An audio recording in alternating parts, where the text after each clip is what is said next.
महाराष्ट्राचे उपमुख्यमंत्री अजितदादा पवार यांचं विमान अपघातात निधन झालेलं.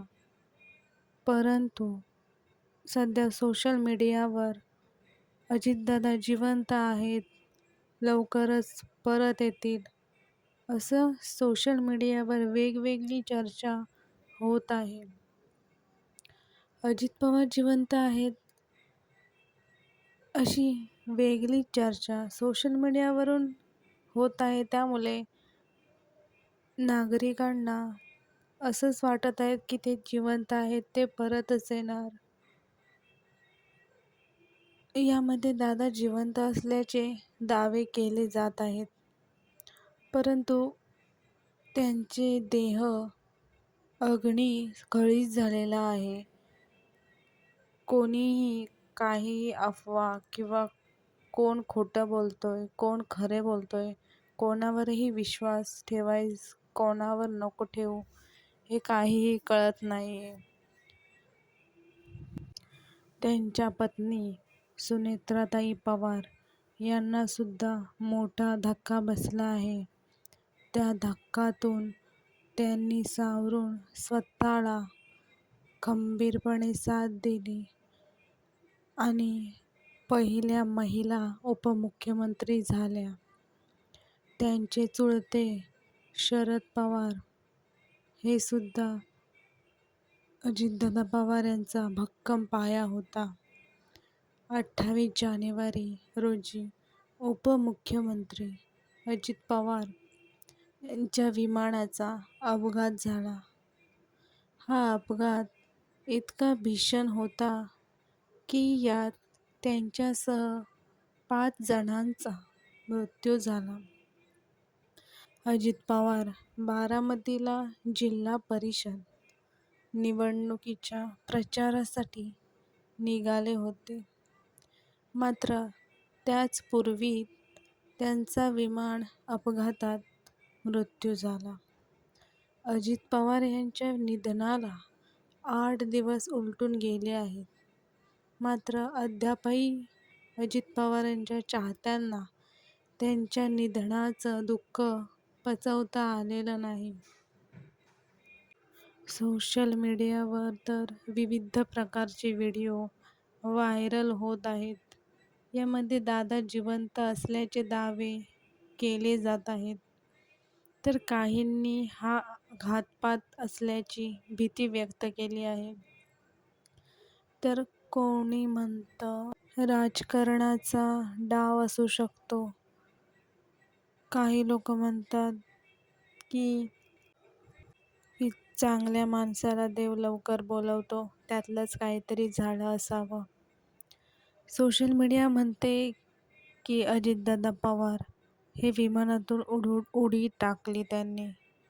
जेव्हा एक विषय असंही समोर आलाय की दादा जिवंत आहेत, त्यांना लपवून ठेवलंय का, असं सुद्धा सोशल मीडियावर वेगळी चर्चा होत आहे.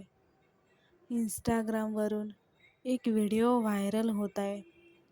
या व्हिडिओमध्ये अजित पवारांची DNA टेस्ट का केली नाही, असा सवाल उपस्थित करण्यात आला आहे. या व्हिडिओच्या कमेंटमध्ये वापरकर्त्यांकडून वेगळेच दावे करण्यात आले आहेत. दादांच्या जीवाला धोका होता, त्यामुळे त्यांनीच हा प्लॅन केल्याचं सांगितलं जात आहे.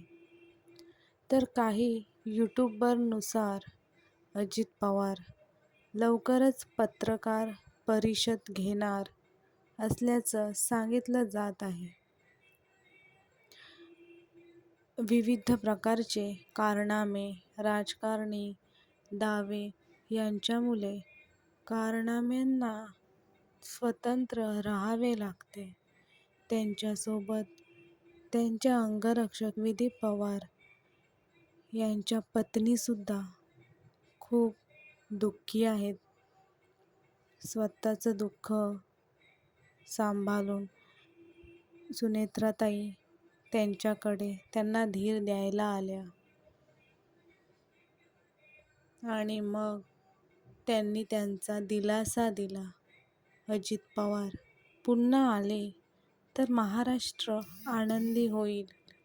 यूट्यूब आणि इंस्टाग्रामवर अशा प्रकारचे शेकडो व्हिडिओ तयार केले जात आहेत, ज्यामध्ये अजित पवारांच्या अपघाताबद्दल अनेक सवाल उपस्थित केले जात आहेत.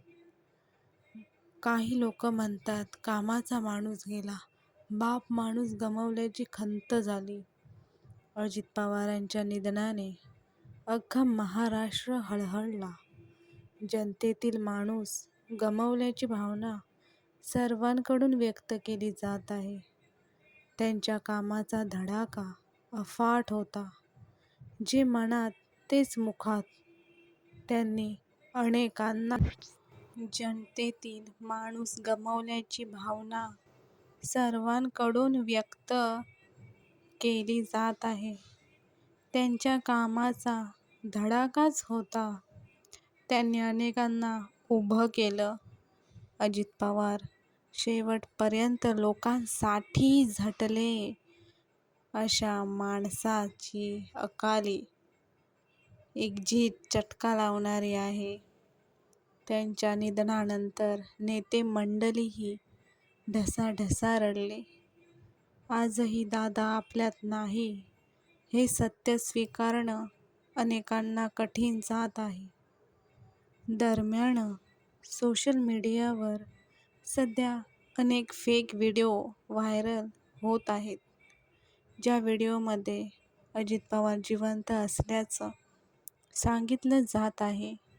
खात्री जमा केल्याशिवाय अशा प्रकारचे व्हिडिओ व्हायरल किंवा शेअर करू नये असंही सांगितलं जात आहे. त्यामुळे आपण आपले विचार पक्के ठेवले पाहिजेत. कोणावरही विश्वास न ठेवता भक्कम पाया आपण आपला ठेवायला पाहिजे. अजितदादा पवार यांचा स्वभाव नेते मंडळींचा वेगळाच होता. त्यांचे राहणीमान साधे, तोंडावर नेहमी हसू असायचं.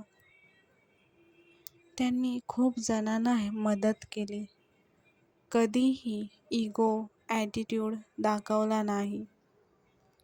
कधीही कोणत्याही वेळी त्यांना मदतीची हाक द्या, ते सत्वर आपल्या हाकेसाठी हजर राहायचे.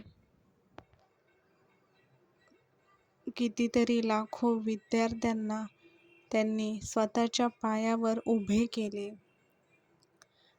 खंबीर साथ दिली. त्यामुळे आज शेकडो विद्यार्थी चांगले शिक्षण घेत आहेत. त्यामुळे सर्वांना त्यांच्या जाण्याचे दुःख खूप आहे. मुख्यमंत्री देवेंद्र फडणवीस यांना देखील त्यांचे चांगले मित्र हरवले. त्यांनाही खूप वाईट वाटले. शरद पवार हेही खूप निराश आहेत. सर्व लोक म्हणतात की महाराष्ट्राचा हिरा गमावला. कारण त्यांनी सर्वांवर एवढं प्रेम लावलेलं, जीव लावलेला. त्यामुळेच देवानेही त्यांना लवकर आपल्याकडे बोलावले. जो माणूस गेला तो परत कसा येणार हे सुद्धा सर्व लोक म्हणत आहेत. आपण फक्त एवढंच करू शकतो की त्यांना भावपूर्ण श्रद्धांजली. जे लोक 5 जण गेले त्यांना सुद्धा, त्यांच्या फॅमिलीमध्ये आम्ही सुद्धा दुःखी आहोत. सर्वांना भावपूर्ण श्रद्धांजली. आणि यूट्यूबवर, इंस्टाग्रामवर असे फेक व्हिडिओ खूप व्हायरल होत आहे. त्यामुळे कोणावर विश्वास ठेवायचा आणि कोणावर नाही हे आपल्या हातात आहे. त्यामुळे एकजुटीने राहा, कायम सत्वर राहा. अजितदादांचे विचार आपल्या मनात जपून ठेवा. भावपूर्ण श्रद्धांजली. जय महाराष्ट्र. जय हिंद.